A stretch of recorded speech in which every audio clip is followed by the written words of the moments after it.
Shalom, welcome to my channel, The Hebrew Bible. This is Moses Gumadi, and in this video we'll talk about Hanukkah, the feast of dedication, or it's called the Feast of Lights, which incidentally falls today, from today onwards, has an overlap with Christmas today.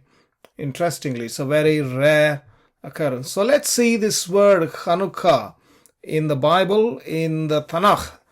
Numbers chapter 7 verse 10, we read here, YHVH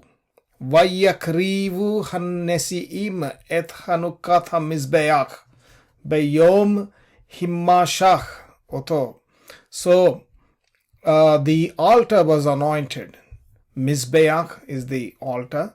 So Hanukkah Mizbeach is the sentence we're going to look at, which means dedication of the altar on which sacrifices were offered in the temple at Jerusalem.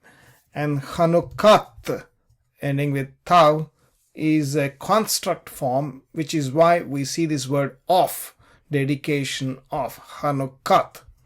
Whereas if you just want the word dedication, then you have this Hanukkah ending with he. This is the word that's used for the festival, Hanukkah, which is a feast of dedication. And the word Hamizbeach is the altar. This is the he, which is an article, and Mizbeach. You notice here we have this patach and then the letter he. So the sound of the patach comes first, which is why it is towards the left of the letter het and not directly under the letter, as in the case of he here. Which is why we don't pronounce hamizbecha, we say hamizbeach, mizbeach, not het aleph, not het and a sound, but a sound and then het. Okay, this is called a furtive patak. There is a lesson on that on my channel. I'll try to leave a link in the description if you would like to see that. So Hanukkah Mizbeach. Mizbeach without the he, without the article, of course, is Mizbeach. There is no dagesh here because there is a dagesh with the article. Okay, that's the word. Now, let's come to this word Hanukkah. Okay, what does it mean? What is this festival? Hanukkah, also known as the Festival of Lights, is an 8-day Jewish holiday that commemorates the rededication of the Second Temple in Jerusalem following its desecration by the Greeks in 164 BCE. The holiday begins on the 25th of the month Kislev. Remember, this day is always the same. Not in the Gregorian calendar, but in the Hebrew calendar, it's always the 25th of Kislev. And Kislev, which it typically falls in the late November to December. And this came first before the 25th of December festival came, right? Okay, because this was in 164 BC, 25th of Kislev. That's when the Hanukkah was, celebrated. It falls in December in the Gregorian calendar. In 2024, of course, Hanukkah will be celebrated from 25th of December, which is today, onwards until the 2nd of January for 8 days. Now, the origins of Hanukkah trace back to a rebellion led by Judah the Maccabee against King Antiochus IV, who had imposed restrictions on Jewish religious practices and sought to replace them with Hellenistic worship. We'll talk about that in the end. But please stay on. We're going to go through the Hanukkah, Mizbeach, and the various words of the use Hanukkah in the Tanach. Although people say, well, this festival is not biblical, and of course it is not within the period of the Bible. It was actually set up later on, but there are some biblical patterns which we're going to look at. After a successful revolt, the Maccabees reclaimed Jerusalem and the temple. Upon their return, they found only a small amount of oil enough to last for 1 day to light the temple's menorah. Miraculously, the oil lasted for 8 days, which is why Hanukkah is celebrated for that duration. Okay, so this oil miracle thing is another secondary thing, but really, so the celebration is about the rededication of the temple and the altar to the Lord, to Hashem, after they have cleansed it, because previously it was desecrated by the Greeks, which we're going to talk about in the end once we go through all these things. So this word, interestingly, we just saw that it is going to be celebrated for 8 days. Interestingly, right, the word Hanukkah occurs 8 times in the Tanach. 8 times in the Tanach. It occurs in these 8 places. Twice in Nehemiah 12:27, Hanukkah, Chomat, Yerushalayim, and Hanukkah. So let's go through the occurrences, right? So we have 4 occurrences in the book of Numbers about Hanukkah Mizbeach, which I'll talk about shortly.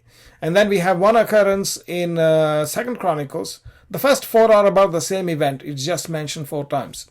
Second time is a different event, like in the days of Solomon. These first 4 are in the days of Moses in the wilderness. And then we have in the book of Nehemiah, it's not the Hanukkah Mizbeach as in the dedication of the altar, but the dedication of the wall of Jerusalem. Okay, and again the word Hanukkah is mentioned in the same verse again. And finally, this is the dedication of the house of David, Hanukkah Habayit le David.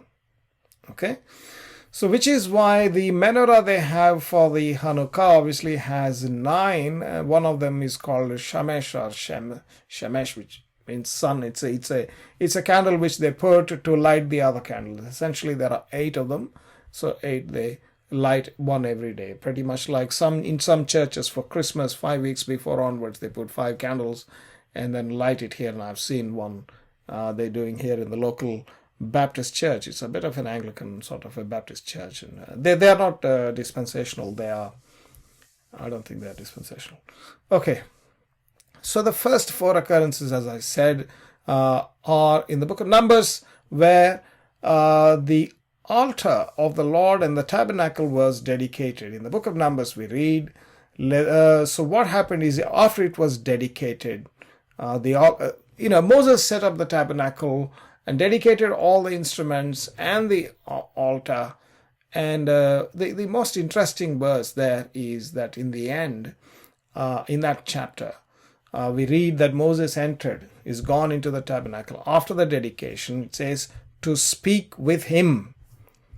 Ledabber ito, to speak with him. Uvvo Moshe el ohel moed ledabber ito. So he to speak with him. With who? With him, God.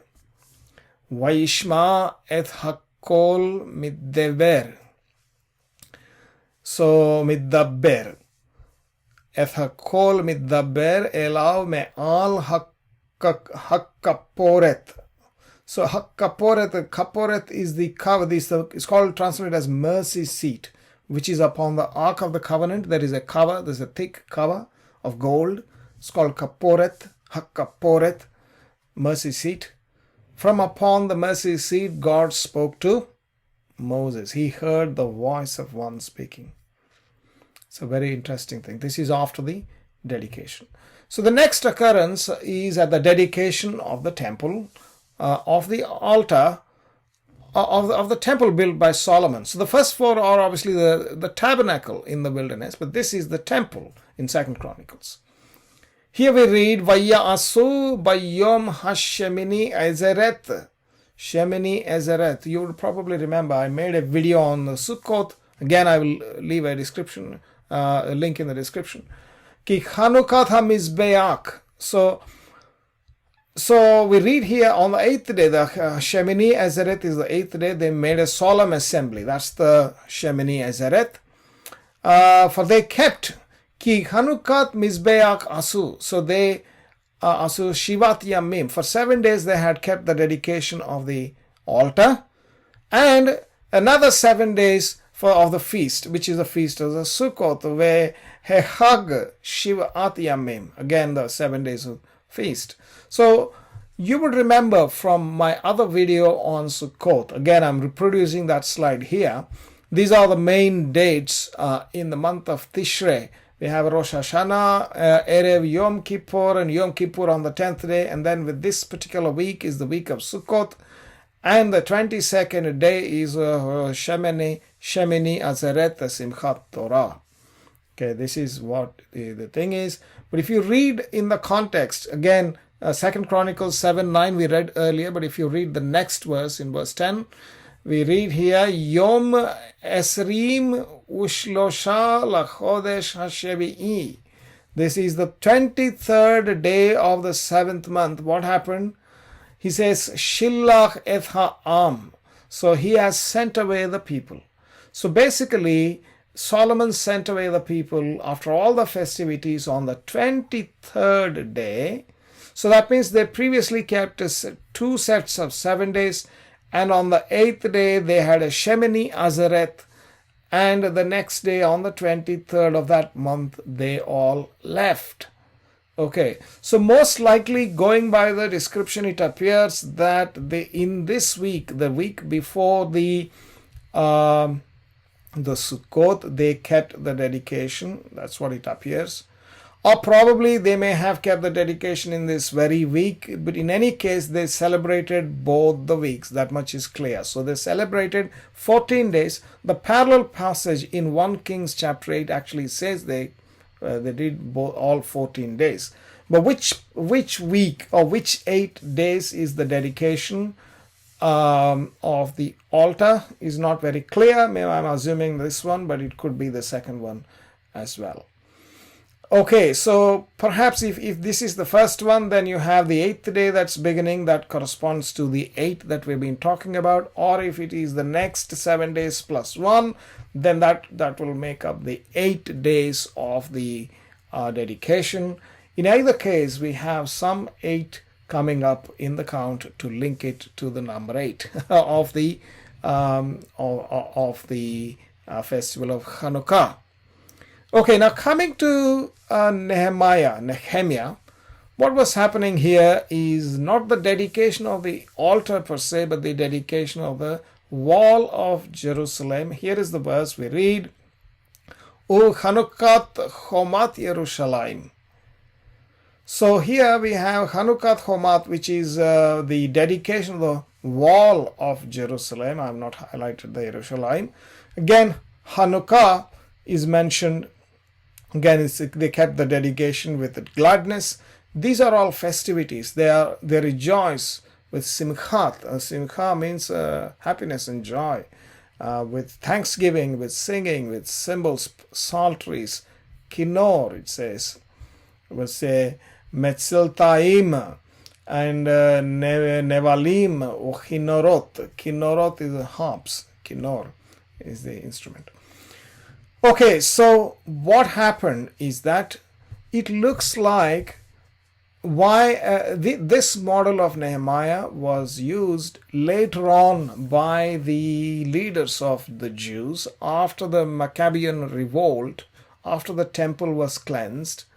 We read here in 2 Maccabees 1:18 that therefore, whereas we now are purposed to keep the purification of the temple upon the 25th day of the month of Kislev, this is Kislev, the spelling, Old English. We thought it necessary to certify you thereof, that you also might keep it as the Feast of the Tabernacles.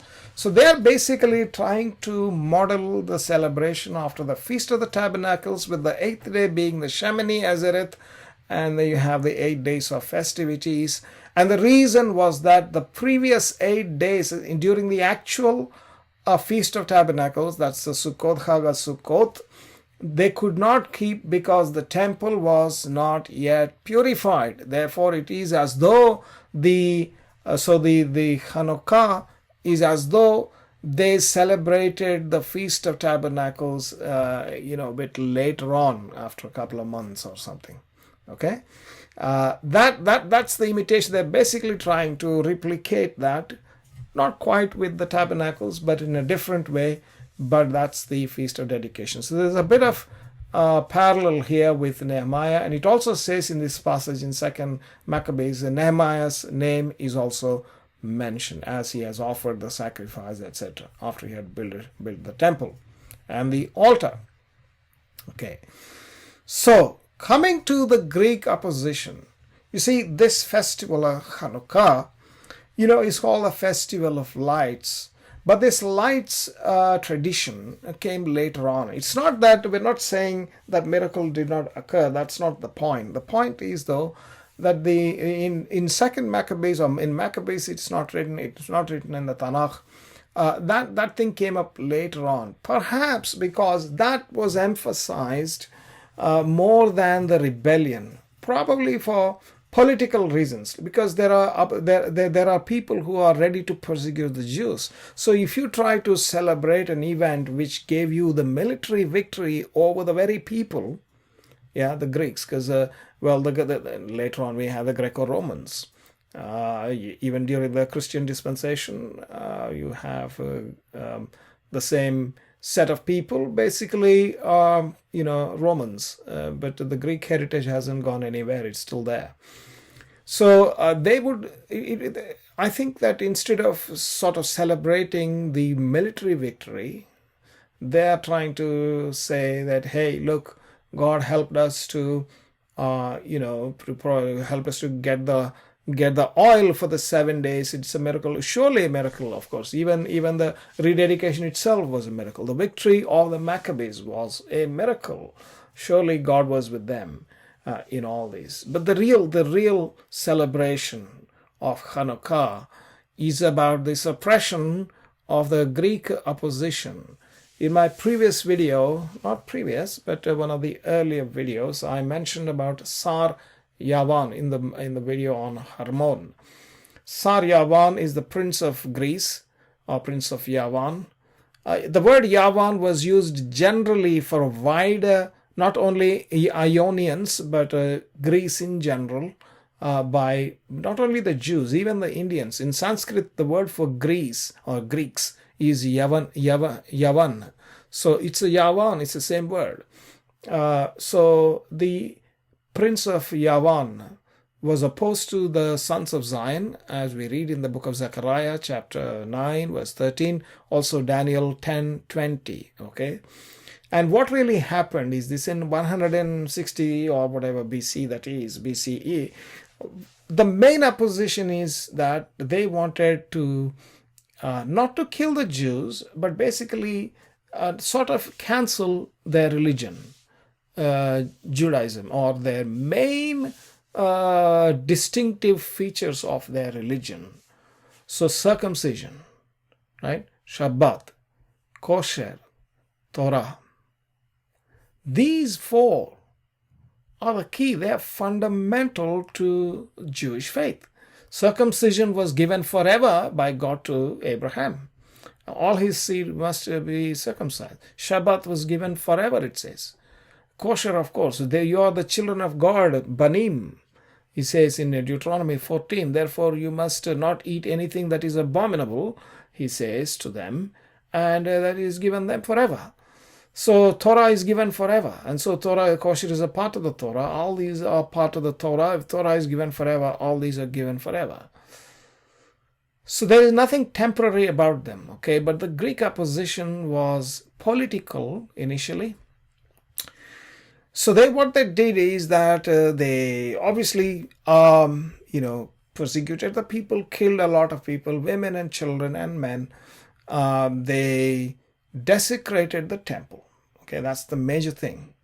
They put a new altar or something else on the top of the existing altar, dedicated it to Zeus, and put a Zeus statue, replaced the priests with the Greek priests, offered a pig on the altar. Okay, so essentially they wanted to Hellenize completely the Jews, get rid of their distinguishing features of their religion, of their identity. In other words, don't live in the ghetto, live like us. Okay, this has been the mantra of the opposition to the Jew. So by the way, I say this not as a Jew, I'm not a Jew. But that's the history. But that's basically opposition to the Torah. That's what has happened, and that's what is going on. Initially, we had this in BC, in the BC military opposition. And if you have the eyes to understand, what's happening now is the theological opposition, right? I used to embrace this position, the theological position, that all these things were cancelled, no longer valid. Even to the Jew, there's no Jew, no Gentile, etc. in Christ. Well, the point though is that in the Torah, the Torah is said to be forever. It says in Deuteronomy 29:29 and also in Psalm 119, it says the Torah is given forever. Forever means as long as the nation of Israel continues, as long as people are living in flesh and blood on this earth, as long as the Jews are there, and they will be there as long as sun and moon continue, according to Jeremiah chapter 31. They got to keep these things. Somebody got to keep these things. They're going to stay. Right, so that's about Hanukkah. I hope you like this video. Please do like and subscribe to my channel. Please click the like button because it'll sort of give a bit of a boost for my channel so many people can see it. So please do these things. Just the least that you could do is click the like button, okay? Please. And click the subscribe to my channel. Click the bell icon. You can get notifications. Also do comment. I may not be able to reply to all comments, but others will reply. You can engage in a discussion, etc. It also helps me, and I hope you will do it. Thank you very much, and I'll see you again with another video as soon as I can. See you later. Bye.